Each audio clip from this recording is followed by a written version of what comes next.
Timur بادشاہ نا اس کا لشکر ہار گیا, وہ شکست کھا گیا. عثمان تیمور بادشاہ شکست کھا گیا, جنگ ہار گیا. پھر کیا ہوا, اپنی جان بچانے کے لیے وہ جنگل میں ایک غار میں اس نے پناہ لے لی. وہ غار میں چھپ گیا. کیا ہوا, غار میں چھپ گیا. اچھا اس نے دیکھا غار میں نا ایک چونٹی ایک ذرہ اٹھائے نا دیوار پہ چڑھ رہی ہے. چونٹی ایک ذرہ اٹھا کر کہاں چڑھ رہی تھی, دیوار پہ. اچھا جیسی دیوار پہ چڑھتی تھی چونٹی پھر گر جاتی تھی, پھر دیوار پہ چڑھتی تھی پھر گر جاتی تھی. اچھا تیمور بادشاہ بھی دیکھ رہا ہے یار یہ گر رہی ہے پھر چڑھ رہی ہے, پھر گر رہی ہے پھر چڑھ رہی ہے, یہ کوشش نہیں چھوڑ رہی.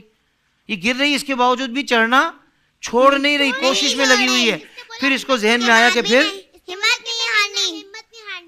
اس نے کہا کہ پھر میں یہاں کیوں بیٹھا ہوا ہوں. اس نے اپنے لشکر کو پھر سے تیار کیا اور پھر اس نے دشمنوں کے آگے ہلہ بول دیا اور پھر وہ جنگ جیت گیا. کیونکہ اس نے ہمت کی تو پھر وہ جنگ جیت گیا.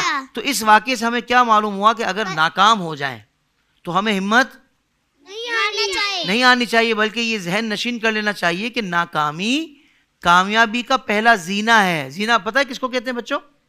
پہلی سیڑھی ہے, یعنی پہلا اسٹیپ ہے. ناکامی کامیابی کا پہلا اسٹیپ ہے. اگر ناکامی ہوئی تو آپ ناکام نہیں ہوئے بلکہ آپ ایک اسٹیپ چڑھ گئے ہیں. صحیح ہے بچوں؟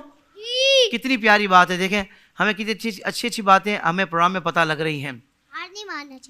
ہار نہیں ماننا چاہیے. تو ویسے بھی ساحل تو ہار نہیں مارتا نا. آپ ہار مانتے نہیں مانتے؟ کوشش میں لگے رہتے ہیں لگے رہتے ہیں ماشاءاللہ.